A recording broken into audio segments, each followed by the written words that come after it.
In this video, we are going to learn how to analyze a EKG strip.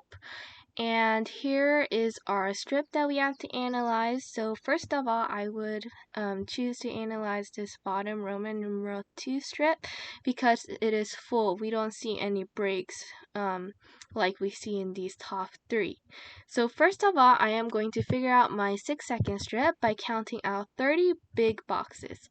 So I've already done that if you look right here with this pink line. So this pink line represents 30 boxes, and this is our 6-second strip. Then I am going to analyze the atrial heart rate. So analyze the strip and find the atrial heart rate. So first of all, to begin, we have to find our P waves and count the P waves. So here is our P waves right here. So here is our P waves. These are our P waves.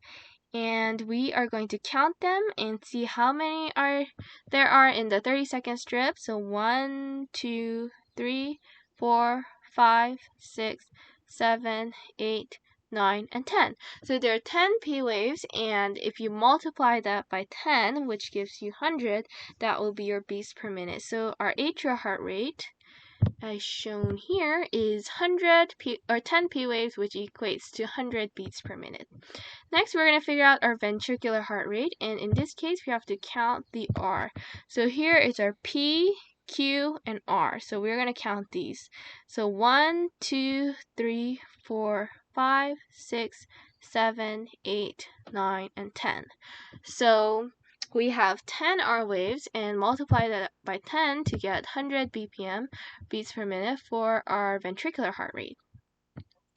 Now we're going to figure out our P wave duration. So if you look right over here, let's zoom in.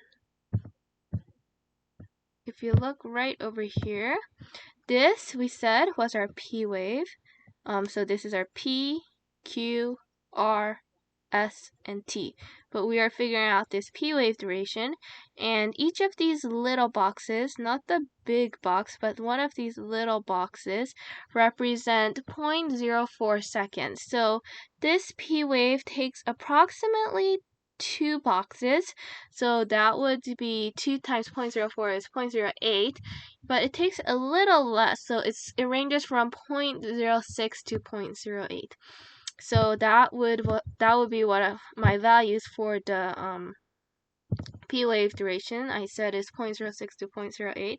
Now we're going to describe the P wave morphology, and to describe the morphology, you can see that it is peaked. It's kind of this peak, and it's upright. So peaked and upright is how I would describe that morphology.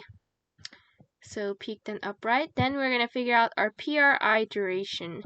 And PRI duration, I already calculated it. It should be 0.12 seconds, but let's see. So our PRI duration is from here to here. This is the PR interval, and we can see it takes around 3 boxes. So this red line represents this PR interval, and if you see, the duration is about 1, 2, 3 boxes, and we said each of those little boxes represent 0.04, so 0.04 times 3 gives us 0.12 seconds. So our PRI duration would be around 0.12 seconds. Next, we're going to figure out our QRS durations, and we're going to see that it's around 0.04 to 0.05. According to my previous calculations, but let's see. So our QRS interval is this hump. So our Q, R, and S. So if we measure that, it would be about 1 box plus a little more, so like 0.04 to 0.05. So I'd say it's around 0.04 to 0.05 seconds. As noted, maybe closer to 0.05. Okay, so then my interpretation of this rhythm is that it is a sinus dysrhythmia because we see this irregular pattern. The pattern, if you see the distance between these R peaks, you would see that it gradually lengthens, which shows that our heart rate is slowing down, and that is not regular. So I would say it is most likely sinus dysrhythmia. And that is the end of my EKG analysis.